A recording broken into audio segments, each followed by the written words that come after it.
আমরা আপনাদের নিয়ে ছুটে চলেছি দেশ থেকে দেশান্তরে, জঙ্গল থেকে জঙ্গলের পথে। আজ আমরা বাঘের খোঁজে এগিয়ে চলেছি। এই জঙ্গলে বাঘ আছে শোনা গেছে, কিন্তু বাঘ কোথায়? বাঘকে আমরা খুঁজে পেলেই আপনাদেরকে দেখাবো। তবে বাঘের আগে আমরা একটি মাকড়সার খোঁজ পেয়েছি।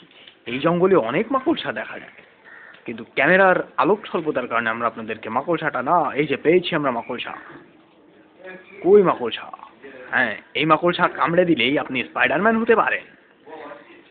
চলুন আমরা এবার বাঘের খোঁজে এগিয়ে যাই। ট্যাড়াং, ট্যাড়াং, ট্যাঁ ট্যাঁ ট্যাঁ। অনেক কষ্টের পরে আমরা বাঘের খোঁজ পেয়েছি। বাঘের পথে আমরা এগিয়ে চলেছি, কিন্তু বাঘটি আমাদের যে কোনো সময় কামড়ে দিতে পারে। ওই যে বাঘ, বাঘের বাচ্চাগুলো বাঘের দুধ খাচ্ছে। বাঘটি শুয়ে আছে, তখন মা বাঘ চায় না যে তার বাচ্চাদেরকেও বিরক্ত করুক। অনেক সাবধান, সাবধানে যান, এগিয়ে যাও, বাঘটি যেন কামড়ে না দেয়। বাঘটি আমাদের দিকে তাকাচ্ছে।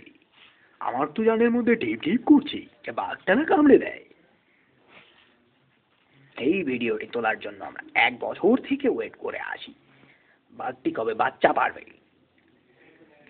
প্রথম যখন আমি ডিমগুলো দেখেছিলাম আমি ভেবেছিলাম এটা ছুঁচোর ডিম, কিন্তু ওটা ছুঁচোর ডিম ছিল না, ওটা বাঘের ডিম ছিল। ও, তার মানে ছুঁচো আর বাঘের ডিম একই রকম দেখতে। আমরা এগিয়ে গেছি বাচ্চার কাছে। বাচ্চাটি মায়ের দুধ খাচ্ছে।